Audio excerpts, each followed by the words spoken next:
It's great to see so many of you here today. I was here last year where I was talking very much about From Hackney with Love and gentrification and the history of gentrification in Hackney.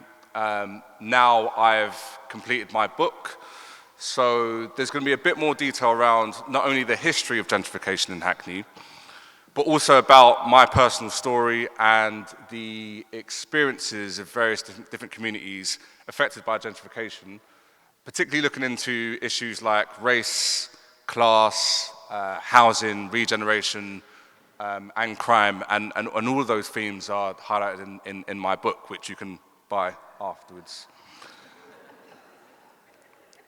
Okay, so why Hackney?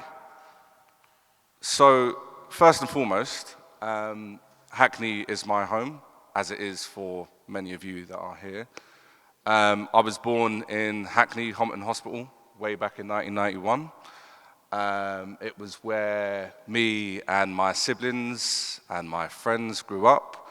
It's where I went to school. I went to Cardinal Pole School in Homerton 20 years ago. That's a picture of my dad just off Wells Street, who used to be a minicab driver. I had done my Holy Communion in Hackney in St. John's the Baptist Church near Kingshold. And it's where my children are growing up as well. There's my son and his friend in Guinness Trust Estate, and my wife is also from Hackney. So as you can see, Hackney is very much a core part of my life. It has interacted with every single aspect of my life, and if I'm honest, I love Hackney, and I think I always will, and I'm sure all of you do too. But Hackney is also famous for so many other really important things.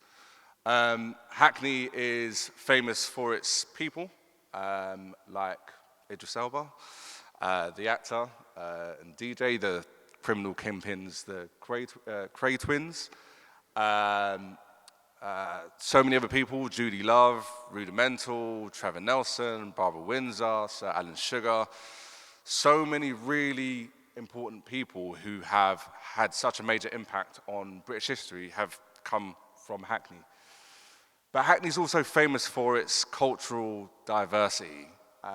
If you look in so many different parts of Hackney, in Dawston, in Stoke Newton, in Stamford Hill, in Clapton, in South Hackney, in Victoria Park, you see so many different ranges of ethnicities, of religions, of traditions, of communities who have all come together in this really interesting cultural amalgamation that I think is unlike any other part of Britain, let alone London. But Hackney is also famous for its politics. Hackney was, of course, the place where the first black female MP was elected in Diane Abbott. But it's also had a really important chronicled history in the defense of anti-racism, anti-fascism, gender equality, the fight for workers' rights. You know, Hackney is just such a interesting place that has such a unique perspective on its communities, on its history and politics. But if you didn't know, Hackney was once the worst place to live in the UK, according to Channel 4 in 2006. And these are just some of the reasons. As you're all probably aware, way back in the 1990s, Hackney was not only the poorest area of London, but one of the poorest areas in Britain. You had high unemployment, you had rubbish being left on the floor, you had dilapidated housing estates. I grew up in the 90s, and my parents always reminded me about how difficult things were in the 90s. And I think a lot of you will remember in the 80s and 90s just how bad things were in Hackney too. I've already mentioned, but its housing was in a really bad state. In 1994, there was a survey that identified that it would take over 100 million just to renovate some of Hackney's worst estates. And I'm going to be talking in a little bit more detail about that.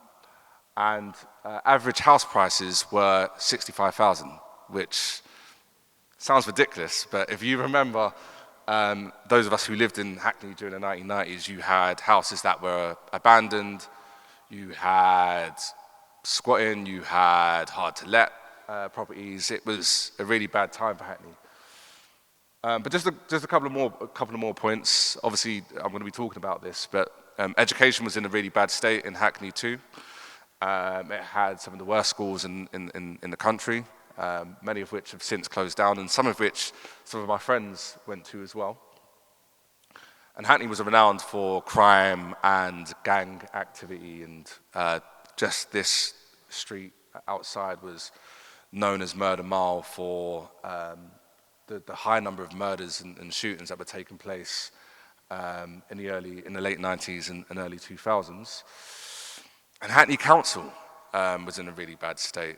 It actually declared bankruptcy in 2000 after years of mismanagement and incompetence. And all of these different factors were just creating a really difficult experience for a wide range of people across Hackney, including myself and many of my friends who grew up at the time in the late 90s and early 2000s.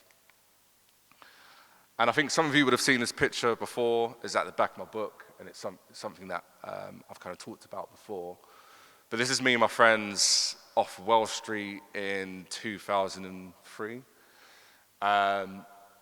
This picture just reminds me of how difficult things were back then. I remember so many of my friends being involved in crime. To some extent, even I was. There was poverty all around the place. That building behind was a factory that my mum used to work in the early 90s. It had been closed for about 10 years. We used to run in there every so often. This just, I think, epitomizes just how difficult Hackney was back then. And I don't think, if you didn't grow up at that time, you can truly appreciate how difficult or how different Hackney is now. And yes, Hackney is a lot different. It's a lot different. And I think it's because of gentrification, which I'm going to be talking about in the next few slides. I've put these pictures up, and sometimes I laugh, and sometimes I'm a bit sad, and sometimes I don't really know how to feel. But Hackney has transformed over the last 20 to 30 years. The Hackney that I just described in the last few slides, unemployment, poor housing, poor education, high crime, it's just a completely different picture now. You're having high-rise houses worth £1 million. You're having these trendy cafes, these trendy pubs, these trendy markets. You're having whole places being transformed from what used to be culturally diverse working class areas like Dalston, like Stoke Newington, like Hackney Wick, now becoming predominantly dominated by what is often being described as white middle class yuppies, gentrifiers, whatever you want to call it. And I think deep down there's a real challenge that myself and many other people who have grown up in Hackney over the last 2 to 3 decades about how we're supposed to feel. And I've reflected on this a lot in the book. I think deep down I feel a sense of remorse about the fact that a place that I've called home for over 30 years has not only changed and has become unrecognizable, but it was also a place that I don't think I'll be able to live in the near future because I can't afford to buy a house in Hackney. So for however long I will be here, I have felt like over the last 10 to 15 years it's been my duty to kind of document and describe this process of gentrification, explain why it happened, how it happened, and really touch upon some of the real personal stories of how it is impacting many of the existing communities that have had to experience it firsthand, including myself. So, how and why did Hackney change? So, as I mentioned at the start of this presentation, I'm going to be talking a little bit about some of the key themes in the book, and kind of translating the process of gentrification around those key subjects that I've mentioned already, around housing, around class, around education, around race, etc. Council estate of mind. So this is the first chapter in the book, and I'm going to be talking a little bit about the transformation of Hackney's housing estates and how that was one of the precursors to gentrification. And Paul Watt, who is somewhere, has done a lot of good work and has been a huge inspiration in some of this work as well around gentrification and housing estates. So, some of you may recognize some of these estates. That's Guinness Trust Estate in Stamford Hill. That's Trowbridge Estate, that used to be in Hackney Wick. And I believe that's the old Woodbury Down in Manor House. In the post-war period, there was a huge drive to rebuild Britain rebuild, I guess, Hackney, London, and Britain after the Second World War and the destruction of the Blitz. You had over 5,000 homes being destroyed as a result of the Nazis' bombing campaign. You had people who were now homeless after the war.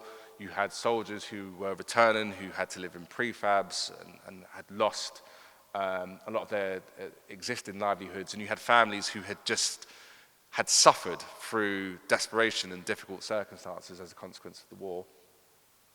And there was a huge drive to rebuild Hackney's housing, predominantly through council housing, and this was all part of the kind of creation of the welfare state and the real need to support working class communities who had lived in many cases slum conditions well before the Second World War.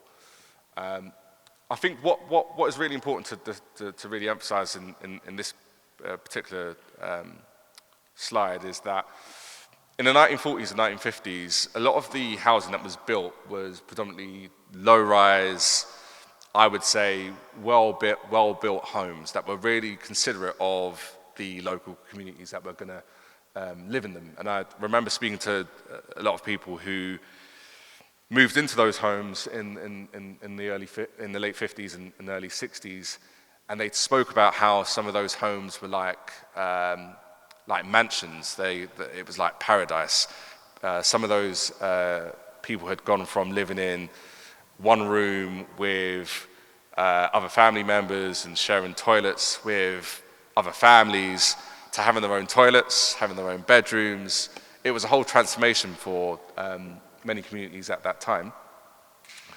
But I think by the late 60s and early 70s, there was quite a shift in not only Hackney Council's kind of drive to regenerate housing in Hackney after the Second World War, but also across the country. And there was this real drive to build kind of system-designed, tall, concrete housing estates. For example, Trowbridge Estate in Hackney Wick, Clapton Park Estate in Clapton, Nightingale Estate just down the road in Clapton, New Kingshold Estate in South Hackney, and many other estates that no longer exist. And some of these estates would actually result in some of those people who were really pleased with their homes after the Second World War, really pleased with the fact that, you know, they were living in what were perceived as mansions, more upmarket homes, becoming derelict only a few decades later. And one of the reasons was because of this woman. Obviously, this is Margaret Thatcher. I'm going to be talking a little bit about her in the next few slides, but Margaret Thatcher was all about rolling back the welfare state. It was all about kind of encouraging privatization, deregulation, decentralization, and she promoted an attack against local government, particularly left-leaning local authorities like Hackney at the time. And a number of the policies that were introduced by the Conservative government in the late 1970s and 1980s had a massive effect in some respects, destroying or degrading some of the council estates that had been built during the initial post-war period in the 1950s and 1960s. One of those policies was the reduction of spending for local government. So local government had their budget slashed, which had an impact on their ability to maintain some of the homes that they had built in the 1950s and 1960s.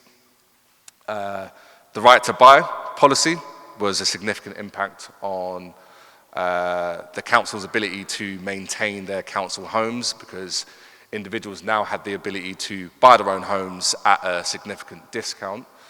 And what eventually happened was a number of the homes that were actually bought on those estates were the kind of more, were the homes that were built on those estates that were in a far more better condition were then sold off into the private market, whereas the homes that were in poorer estates that were in a poorer condition were left derelict.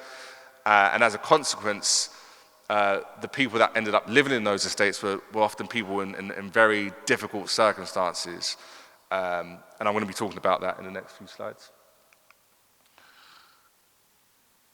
This is the consequence of some of the poor housing standards that was produced by government policy in the 1960s and 1970s, and then subsequently by Thatcher in the 1970s and 1980s. You start to see some of Hackney's council estates become increasingly derelict. You have issues on the New Kingshold estate of rat infestation and people vandalizing their own homes. You have issues on the Trowbridge estate of brickwork falling off and issues with damp and mold. You have high crime on the Holly Street estate where people can punch through holes to burgle people's homes. And it's so interesting that so many of the people that I spoke to who lived on some of these estates have two varied perspectives on their experience. Some people really, really did not enjoy living on those estates. And I actually grew up right next to the New Kingshold estate. And my mum and dad had quite a few friends who lived there. And I remember walking through the estate and being so scared. Just walking through the balconies, walking through the derelict homes. And that was an experience for so many different people in Hackney. But on the flip side, there's also this sense that these estates kind of produced some of the multicultural vibrancy that I mentioned at the start of this presentation, that real sense of working class togetherness, working class values being grouped together through hardship as well. Things started to change by the late 90s and early 2000s. John Major, who obviously was followed Thatcher in 1991, obviously followed the same neoliberal policies of Thatcher, was, I don't know if I should say it, but was at least more sympathetic to working class communities. And as a consequence, there was an agreement made between the Conservative government and Hackney Council, as well as other partners, to regenerate some of Hackney Council's worst housing estates. The five that was presented there: Holly Street, Clapton Park Estate, Nightingale Estate, Trowbridge Estate, and the New Kingshold Estate as well. And New Labour, who would subsequently come to power in 1997, would also be a huge advocate of regenerating housing estates in poor areas, like in areas like Hackney. And Tony Blair, in particular, lived quite close to the Holly Street estate in the 1980s, and he saw firsthand some of the difficult circumstances that people lived in. All of this is kind of, I guess, put into context with Hackney Council, who had huge difficulties during the 1980s, 1990s, and early 2000s around running key services. There was always accusations of incompetence, accusations of mismanagement, and in some cases, there was a lot of evidence for that. A lot of the people that I spoke to as part of the book spoke about Hackney Council not looking after the estate, not coming out to manage repairs, and all sorts of different issues. And I think an amalgamation of all of these different factors would subsequently lead to the extensive regeneration of Hackney's council housing estates, predominantly those 5 estates that I mentioned earlier. But there was a number of significant issues that would then subsequently lead to the gentrification of Hackney too. Hackney's council housing estates, as part of the regeneration program, the Comprehensive Estates Initiative, Hackney Council was forced to, in some respects, work far more closely with the private sector and housing associations as part of the redevelopment program. That subsequently meant that the number of council homes on the regenerated estates was far less than the number of homes on the original estates. A number of people lost their homes who had bought their homes through right to buy, through compulsory purchase orders. Some people were moved out of Hackney altogether, including a number of families that I knew back in the day. And as a consequence, the makeup of some of the communities on these housing estates began to change post-regeneration. You start to see far more middle-class people gradually buying homes in these estates as a consequence of some of those homes being sold off through right to buy, as a consequence of some of those homes being available in the private market. And I think, I don't know if many of you actually know where some of these estates are, but if you go to New Kingshold now, it is completely different to the New Kingshold that I even remember 20 years ago. I was walking past there about 2 or 3 weeks ago, and the whole feeling of a working class, multicultural Hackney community feels lost. It feels far more gentrified, it feels far more white middle class, and it feels quiet. And if anyone remembers New Kingshold Estate, it was loud almost every single day. But yeah, I'm going to talk about a few more things in the next few slides. Gentrification. So housing, as I mentioned in the last few slides, was kind of the original, I guess, precursor to kind of the regeneration of some of Hackney's worst council estates, and how the regeneration process then led to private investment, middle-class people having an interest in Hackney's homes. The next few slides I'm going to talk about is how that was then proliferated by the Conservative government in 2010 and beyond, and also the impact of the Olympics as well. So the Olympics was announced in 2005, obviously happened in 2012, but there was this huge investment boom in East London. Hackney overnight became attractive to people who I think would have seen Hackney as a dump only 5 or 6 years ago. And I remember when they announced the Olympics, and I did not believe for 1 second that they were going to host the Olympics in Stratford. Stratford looked like a mess, yeah. But it happened, right? And I was in my early 20s, and I just remember thinking, wow, Usain Bolt is literally running 10 minutes away from where I live. And the transformation of East London was incredible. But that transformation proliferated and it accelerated gentrification, because it meant that private investors saw places like Hackney as an opportunity to build new homes for the middle classes who could then move in and start to access some of that I guess, Olympic buzz that should have been, I felt, for the working class communities so-called indigenous communities that had lived through poverty for so many years. Dalston, for example, I think overnight turned into a hipster hotspot. 20 years ago, walking through Ridley Road Market, I don't think you would have seen a middle-class person for about 2 or 3 miles. But the Olympics was one of the first drivers of that. I think the second really important thing I'll talk about over the last 15 years and what has kind of drove gentrification as well is the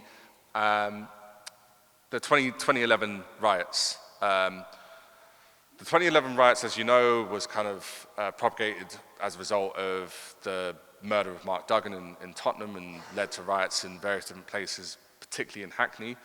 A few of my friends were actually involved in it and were sentenced as a result. But I think what was important about the 2011 riots was that it kind of shifted the perception of Hackney as... Hackney was always this kind of working class area that had crime, issues of social disorder, etc.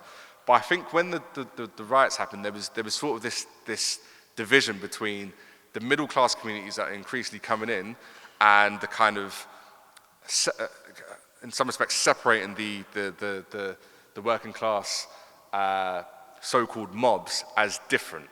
And I think the subsequent policy action against those communities kind of reiterated that, whereby people were given significantly harsh sentences. One of my friends, I think he stole ice cream from Iceland in Mare Street, and he got 6 months for that. And maybe rightly or wrongly, I'm not sure. But what that told a lot of us is that we're going to be punished for living and committing crime in Hackney. We're going to be punished severely. And some of the reasons why some of those individuals were rioting was kind of irrelevant to the popular press, was kind of irrelevant to central government. This was at a time when austerity, which I'm going to talk about in the next slide, had just come into full swing. Youth clubs had been closed. Local government had its funding cut by 30%. Schools were seeing a reduction in funding. Unemployment was high. Youths needed some way of expressing themselves, and the riots kind of accelerated that. But the punishment of the riots kind of emphasized that division between the increasingly more wealthy middle-class communities and the rioters as mobs who were degenerates, who had been part of the old Hackney. And just a really quick point on this, Hackney Walk was funded as a result of the riots. It was funding that came from the Mayor of London.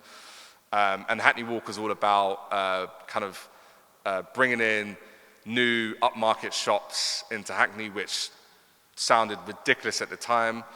It still is ridiculous now. And go down Mare Street now, completely closed, no shops.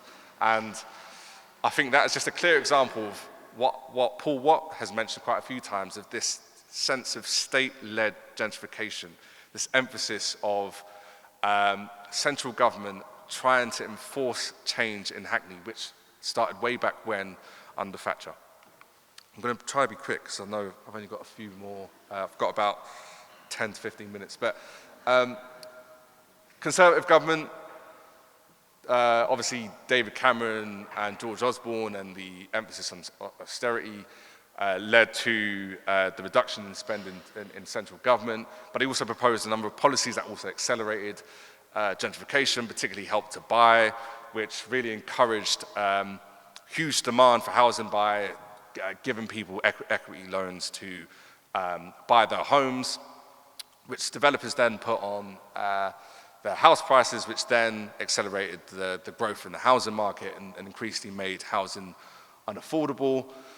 But then also the kind of, some may agree, some may not agree, but the mismanagement of Brexit, of coronavirus, of the cost of living crisis by subsequent Conservative leaders has also meant that working class communities in Hackney are increasingly able to get jobs, find homes, while middle-class people are increasingly finding it far more easier to live, work, breathe in Hackney.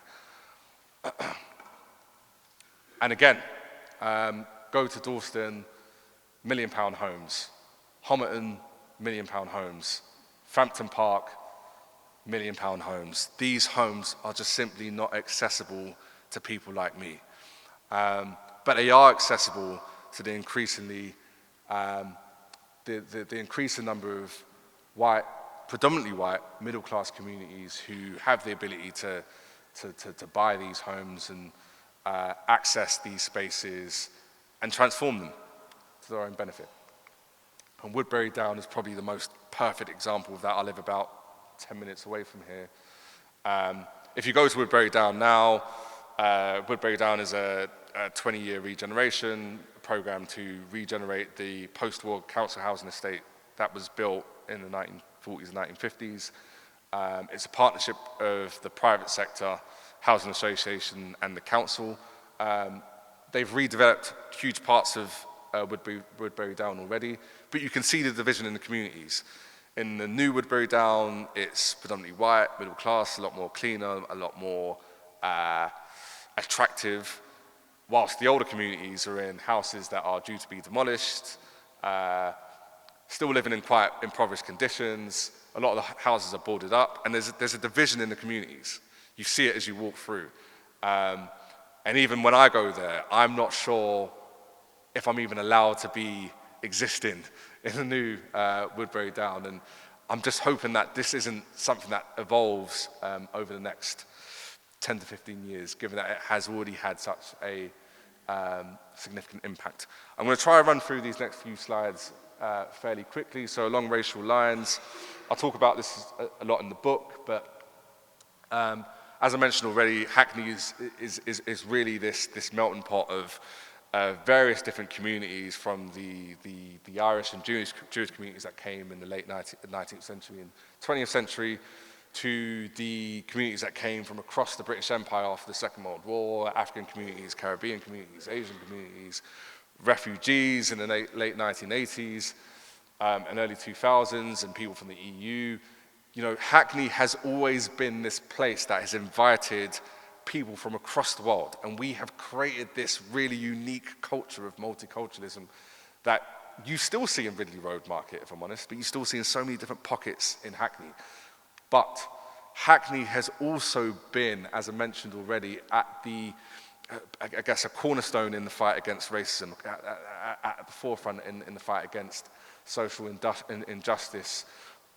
From the anti-fascist movement in the 1940s and 1950s to the fight against police brutality in the 1980s, and the really crucial work that was done by Centerprise to kind of promote anti-racism and really share the works of really important writers and thinkers who were advocates of the fight against anti-racism. And also, you know, Hackney community standing up to racism as well, particularly on the front line and various different parts of Hackney as well. And just a quick mention of Rock Against Racism, which was held in Victoria Park, but was really reflective of, you know, that stance against anti-racism that was really, really integral to Hackney's communities and Hackney's culture way back when. But I do really think that is being lost as increasingly more white middle-class communities come into Hackney. That history is being lost. That history isn't felt. That sense of multiculturalism isn't being felt either. And I think that's raising tensions, particularly amongst ethnic communities, particularly following the Child Q incident in Jack Petrie School, where a young girl was stopped and searched without her parents present. The death of Rashan Charles, which was perceived as a case of police brutality, and also the fight, the real, I guess, courage by Hackney Council to kind of rename some of those places and parks and other key areas that were named after slave traders. I think there's a real fight among a real fight being demonstrated by communities and the council and others to really defend Hackney's history, defend Hackney's sense of multiculturalism, particularly as that seems to wane as the face of our communities begin to change. Last few slides, miseducation and murder mile. Just want to talk briefly about how education has had an impact on gentrification as well. I mentioned at the start of this presentation about Hackney having some of the worst performing schools in the late 90s and early 2000s. That's Homerton Boys and that's Hackney Downs School, both of which have now since closed down. The replaced school, City Academy, is just down the road. GCSE pass rates were around, I think 16 or 17% in the late 90s. Hackney schools were in a terrible condition. I went to Hackney School and I remember how bad the education was. And so many people who lived in Hackney actually sent their kids to schools outside of Hackney because of how bad the standards were. In the late 90s and early 2000s, there was a real drive to transform Hackney schools, and this was kind of spearheaded by the Labour government under Tony Blair, who was really emphasizing the push towards academisation of schools and the involvement of the private sector in driving up educational standards, and that subsequently led to the creation of the Hackney Learning Trust, which was a not-for-profit body that managed educational services in Hackney, and there was a huge transformation of education. We had Mosbourne, created in 2004, which replaced Hackney Downs after it was closed in 1997. Jack Petrie School in 2006, which replaced Kingsland, and as I mentioned before, Homerton Boys. And these schools have been designed to drive higher educational standards, and in some instances they have done that. But going back to the point around gentrification and schools, I'll come back to this slide. I think I'm missing a slide actually. I'll talk about it anyway, but what academisation has done, it has attracted middle-class people with greater access to wealth to come to these areas and send their children to these schools, which is meaning the places for people that live in Hackney to get into these schools is far weaker. And as a result, they're going to schools that are still managed by the council, who may not have the same levels of educational attainment, same level of investment, and other really key support functions that are known to academy schools as well. Another important point is that academisation, and this has been kind of outlined by a number of researchers, there's no evidence necessarily that academy schools are far better than the non-academy schools. And academisation is also enforced, going back to what I was talking about with the riots and the kind of over-policing of young people, has kind of encouraged this compliance of young people in Hackney, this orderliness of young people in Hackney. And in some respects, it's all about kind of creating children that are civil, creating children that are obedient as more middle-class, gentrified communities come in the area. And it's all about making Hackney far more presentable and far more attractive as part of the gentrification project altogether. And just a really important point around gentrification. Gentrification is also leading to the closure of a number of schools. Gentrification is leading to people who tend to live in accommodation that is not temporary accommodation, but renting in Hackney on a temporary basis, may not be having children, whereas existing communities who have lived in Hackney for so long are now being pushed out. As a consequence, there's less children in Hackney. As a consequence, there's less places in Hackney. As a consequence, schools close. And 4 primary schools closed last year. Another 4 are due to close this year because Hackney Council simply needs the students in those schools to access the funding from central government. If they have no students, they have no schools. Last few slides, just about kind of the impact of the over-policing of young people and how over-policing of people is kind of supporting that argument that people, and young people in particular, are being ostracized, being made to be deemed as criminals as more wealthier communities come into Hackney. So I'm just trying to make sure I don't run out of time. Last few slides. Hackney has, and I think I've kind of discussed this over the last few slides, the main kind of drivers of gentrification has been around housing and regeneration and the changes in education and the changes in race. But just the last real point I want to really emphasize is about class and the real change in the class structures in Hackney, and that's probably one of the most evident aspects of gentrification over the last few years. Some of you may know this, but Hackney 2 centuries ago was actually a middle-class suburb. It was a place of the wealthy, of the emerging bourgeois elites in London who were maximizing their wealth as a result of the growth of the empire. But as the empire increased and the urban sprawl of the East End and communities from Whitechapel and Bethnal Green and Stepney Green increasingly came into the East End for work, Hackney gradually became part of the poor East End as well, and also experienced issues around slum conditions, poverty, poor housing, etc. And that was only accelerated by the First and Second World War, as mentioned at the start of this presentation.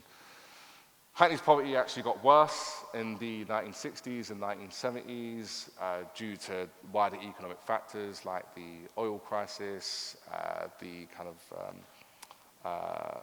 of decline of the empire, and you get real poverty in parts of Britain, particularly in the East End. You have strike action, which caused issues around rubbish not being collected. As I mentioned before, poor housing conditions were only accelerated by the fact that the manufacturing industry in Hackney became far less competitive than it was as a result of changes in global markets. And the winter of discontent in the late 1970s really kind of emphasized and accelerated poverty for many communities across Hackney as well.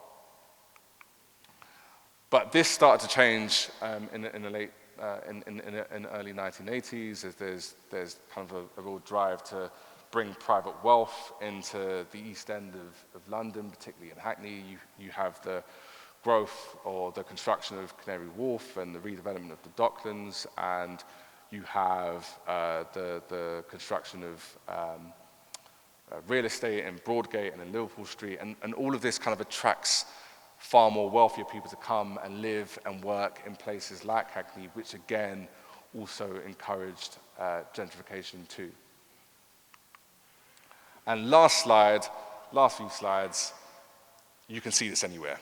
Probably walk outside and you're going to experience gentrification firsthand of, as I mentioned before, trendy markets, trendy shops, trendy places, trendy communities who don't look like the communities that existed, who have lived through poor housing, racial discrimination, poor educational standards, poverty, who are now being pushed out as a result of the changes that have taken place, predominantly because of macroeconomic factors, but also because of microeconomic factors of people wanting to live in Hackney, to experience the culture, and not really appreciate the long-standing communities that have lived here for so long.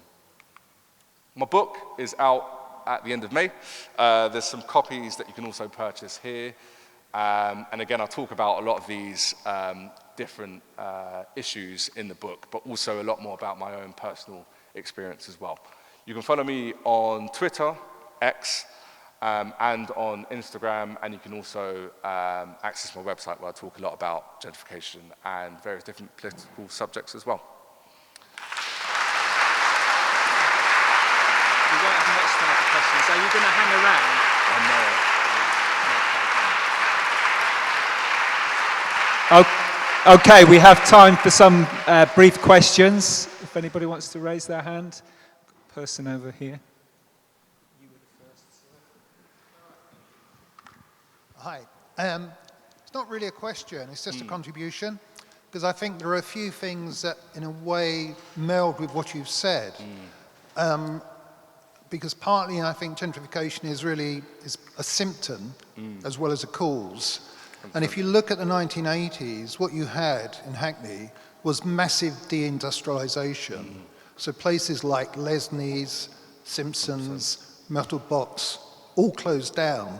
And funny enough, if you go and see what's there now, guess what? It's apartments. Yes. But also, if you look at a place like Shoreditch, which was the centre of the furniture industry, that also closed down, left the space. But I think the other thing that had a huge impact was the Big Bang in the city in 1986, because that then spurred the growth. So I think it's not just about the housing policies, it's because deindustrialization was effectively a policy of the Thatcher government. Yes. And that cleared huge spaces.